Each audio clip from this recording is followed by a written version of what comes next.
Assalamualaikum warahmatullahi wabarakatuh.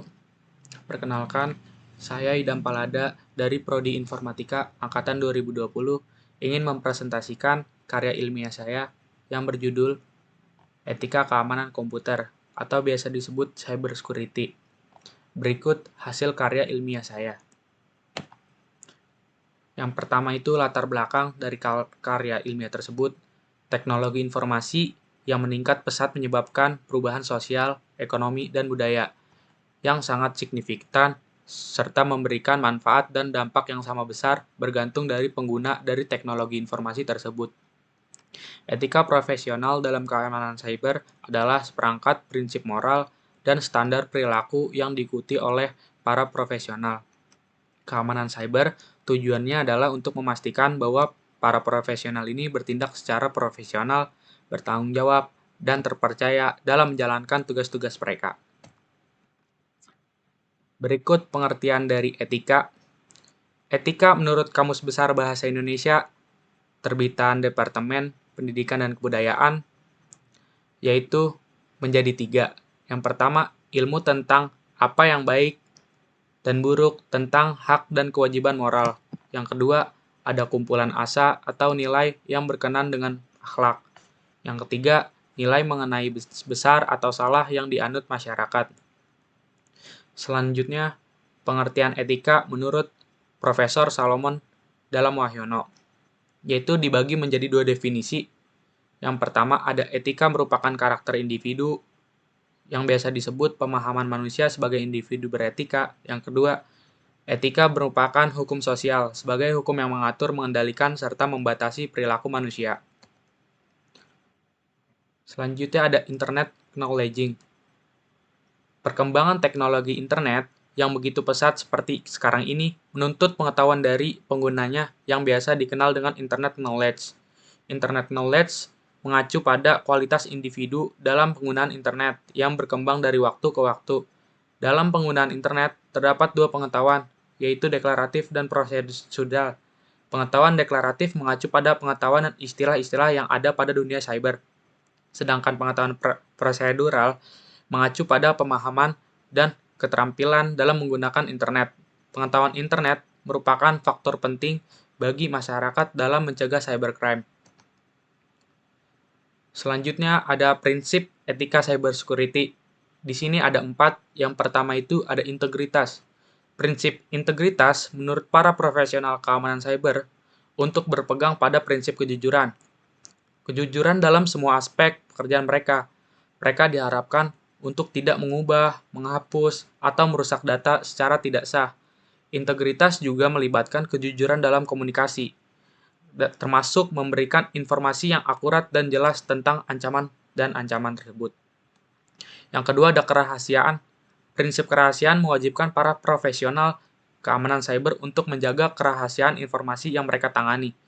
Mereka yang harus melindungi data sensitif dan privasi pengguna, serta menjaga kerahasiaan metode dan alat keamanan yang digunakan.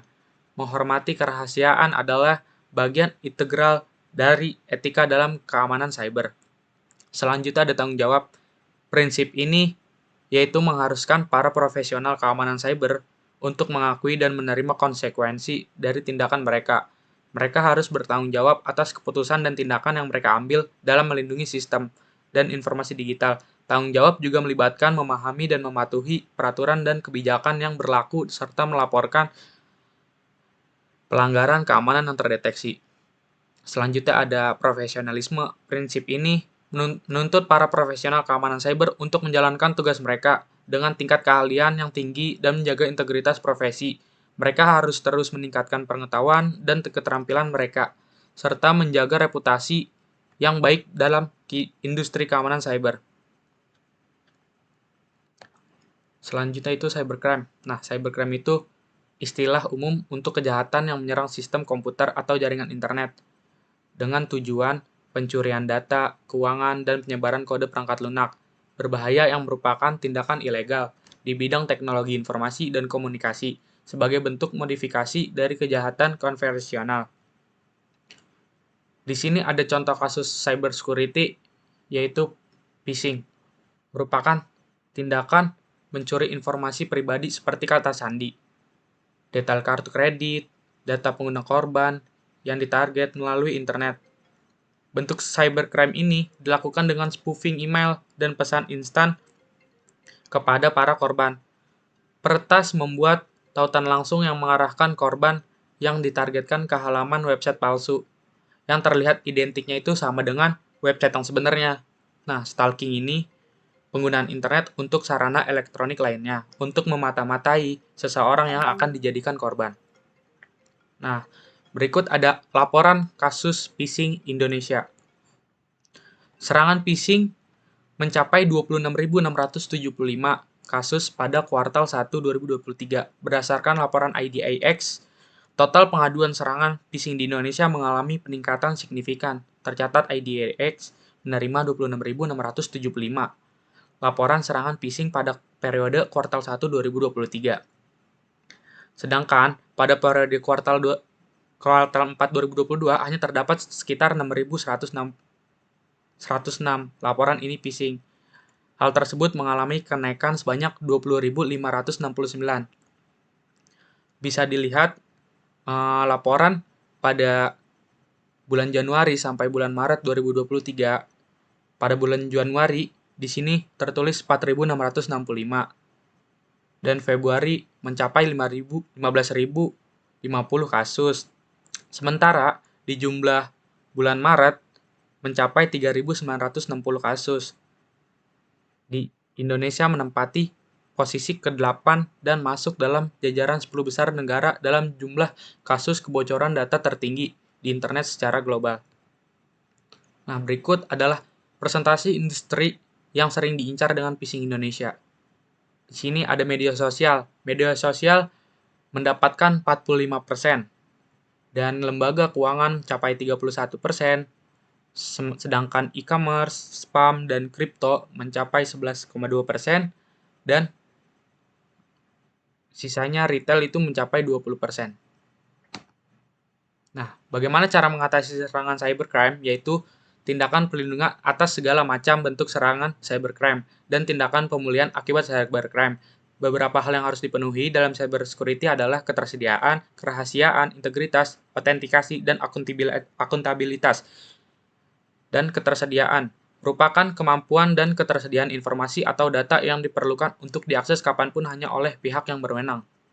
Kesimpulannya, pada dasarnya cybercrime ini berkaitan dengan erat masalah keamanan, privasi, dan etika. Pemerintah sudah membuat perundang-undangan tentang penggunaan teknologi informasi, namun kenyataannya masyarakat di Indonesia masih melakukan terhadap pelanggaran di bidang tersebut. Oleh karena itu, diperlukan adanya tingkat kesadaran oleh tiap individu dalam menggunakan teknologi, supaya bisa mengontrol terhadap penggunaan lain yang disertai dengan penegakan hukum yang tegas. Seseorang yang memeluk agama Islam dan seharusnya telah memilih akhlak dan perilaku sesuai dengan tuntutan Islam, maka ia tidak akan melanggar UU ITE. Karena semua pasal yang mengatur tentang perbuatan yang dilarang dalam UU ITE telah terlebih dahulu diatur di dalam Islam dan telah selaras dengan konsep keamanan, privasi, dan etika dalam Islam. Sekian presentasi dari saya, kurang lebihnya mohon maaf. Wassalamualaikum warahmatullahi wabarakatuh.